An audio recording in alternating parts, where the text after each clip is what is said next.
ప్రియ సహోదరులారా, స్నేహితులారా, మీ అందరికీ వందనాలు. దేవుడు మరొకసారి ఆయన వాక్యాన్ని ధ్యానించుటకు ఆయన ఇచ్చిన అవకాశాన్ని బట్టి ఆయనకు వందనాలు చెల్లిస్తూ ఇదిన వాక్యాంశాన్ని మనం జ్ఞాపకం చేసుకుందాం. అంశం ఏంటంటే, దేవునిచే పవిత్రపరిచిన ఏ మనుషుని అపవిత్రుని గాను నిషేధింపదగిన వాని గాను ఎంచకూడదు.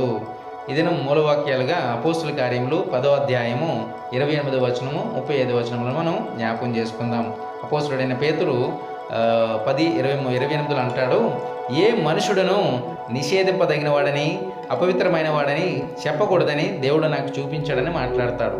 కాబట్టి ప్రియ సహోదరులారా, దేవుని స్వరూపంలో దేవునిచే సృజింపబడి ఆయనచే ఆశీర్వదింపబడి పవిత్రపరిచిన మనుషుని నిషిద్ధమైన వానిగాను నిషేధింపబడిన వానిగాను అపవిత్రమైన వానిగాను చూడకూడదని అపోస్తుడైన పేతురు ప్రార్థనలో పరవశుడై ఆకాశం తెరవబడి పెద్ద దుప్పటి వంటి పాత్రలో సకల విధములైన చతుష్పాద జంతువులను ప్రాకు పురుగులను ఆకాశ పక్షులను చంపుకొని తినమని ముమ్మారు చెప్పి దర్శనం ద్వారా తెలియజేసిన దేవుడు పక్షపాతం లేనివాడుగా, అనగా అపోస్తుల కార్యములు 10వ అధ్యాయం 35లో మరియు కీర్తనలు 53:2లో చెప్పినట్లు ప్రతి జనములో వివేకం కలిగి దేవుని వెతికివారు కలరేమో అని దేవుడు ఆకాశం నుంచి మనుషులను పరిశీలించువాడని, ఆయనకు భయపడి నీతిగా నడుచుకున్న వారిని ఆయన అంగీకరిస్తాడని పేతురు వాక్యాన్ని బోధించుతుండగా భేదమేమి చూపక ప్రభు అయిన క్రీస్తు ఆయన వాక్యం విన్న మరియు విశ్వసించిన మరియు సున్నత లేనివారు అయినప్పటికీ